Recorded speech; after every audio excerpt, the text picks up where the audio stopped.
In this morning's talk, I was going into some of the fundamental features of Zen, and today I want to concentrate on that aspect of Zen practice which is called in Chinese Mo Che Chu, or going straight ahead.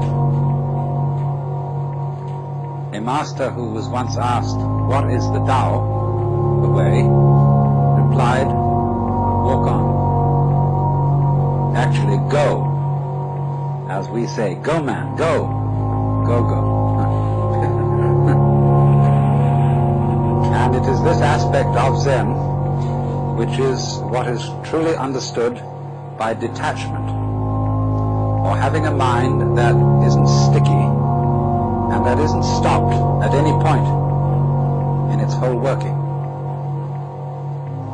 To be stopped at a certain point is what is called having a doubt, as when one fumbles or wobbles or hesitates about something, trying to find the right solution for the circumstances by thinking it out in a situation where there really is no time to think it out.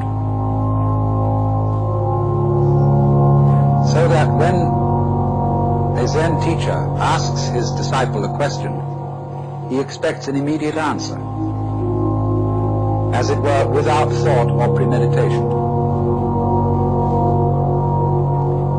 They speak in Zen, they use a phrase to have a mind of no deliberation. And they also speak of a kind of person, a man who doesn't depend on anything. That is to say, on a formula, on a theory, on a belief to govern his action. And this person who doesn't stick anywhere is like Dante's image at the end of the Paradiso, where he says in the presence of the vision of God, "But my volition now and my desires were moved as a wheel revolving evenly by love that moves the sun and other stars." And the image of the wheel, which is not too tight on its axle and not too loose, that is really with the axle, is the Zen principle of not being attached,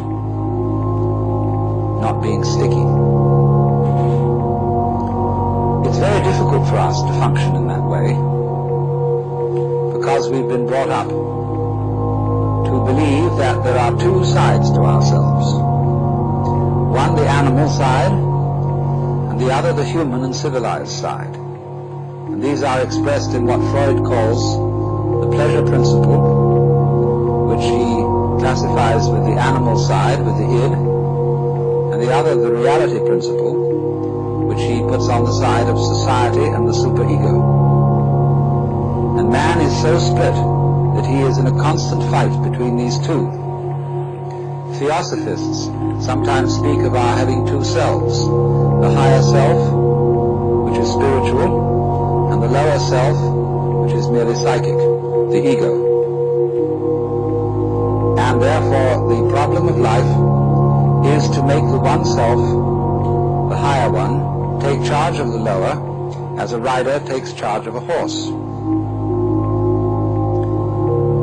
But the problem that constantly arises is, how do you know that what you think is your higher self isn't really your lower self in disguise? When a thief is robbing a house and the police enter on the ground floor, the thief goes up to the second floor, and when the police follow up the stairs, he goes higher and higher until at last he gets out to the rooftop. And in the same way, when one really feels oneself to be the lower self, that is to say, to be a separate ego, and then the moralists come along, they are of course the police, and say, "You ought not to be selfish," then the ego dissembles and tries to pretend that he's a good person after all. And therefore one of the ways of doing this is for the ego to say, "I believe I have a higher self." And I would say, "Why do you believe that? Do you know the higher self?" "No, if I knew it, I would behave differently." But I'm trying to get there. Well, why are you trying to get there? Well, then the police wouldn't come around. Then the moralists wouldn't preach at me. Then I could feel that I was doing my duty, behaving as a proper member of society. But all this is a great phony front. If you don't know that there is a higher self, and you believe that there is one, on whose authority do you believe this? You say, oh, such and such a teacher, Buddha, Jesus, Shankara, the Upanishads, said that we have a higher self. And I believe it. Catholics sometimes say they believe their religion because they're told to, and they have to be obedient. The Catechism starts out, the Baltimore Catechism, it starts out, we are bound to believe that there is but one God, the Father Almighty, creator of heaven and earth, etc. And they make jokes about the Protestants and say they don't have real authority in Protestant church because everybody interprets the Bible according to his own opinion. But we have an authoritative interpretation of the Bible. But this always screens out the fact that it is fundamentally a matter of your own opinion that you accept the authority of the church to interpret the Bible. You cannot escape in all matters of belief from opinion. In other words, it must become clear to you that you yourself create all the authorities you accept. And if you create them in order to dissimulate, in order to pretend that your motivations and your character are different, that you would like them to be different, this is the same old principle of the separate self, trying to improve itself so that it will live longer or survive in the spiritual world or attain the riches and the progress of enlightenment. And the whole thing is phony.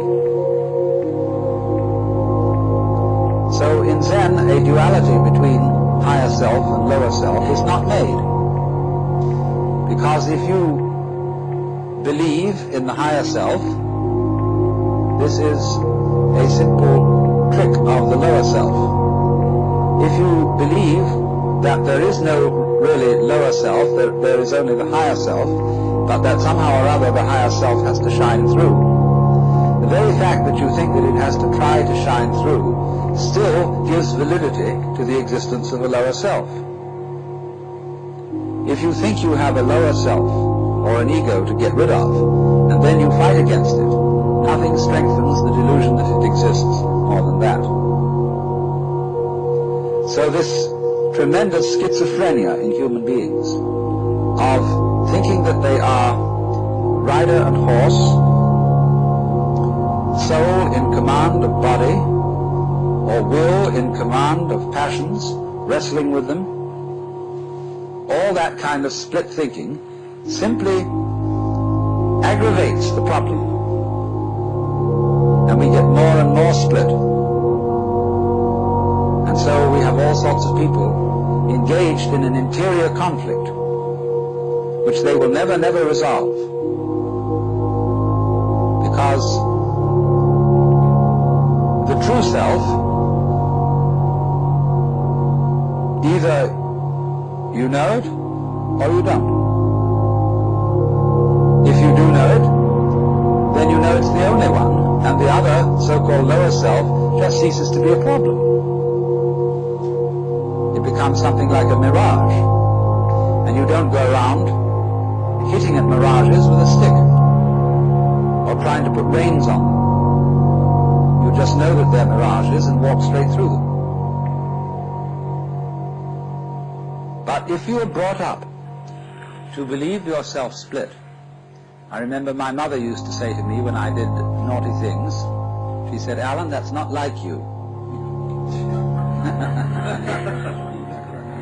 So I had, some conception of what was like me in my better moments, that is to say, in the moments when I remembered what my mother would like me to do. And so that split is implanted in us all. And because of our being split-minded, we are always dithering. Is the choice that I am about to make of the higher self or of the lower self? Is it of the spirit or is it of the flesh? Is the word that I have received of the Lord or is it of the devil? And nobody can decide. Because if you knew how to choose, you wouldn't have to.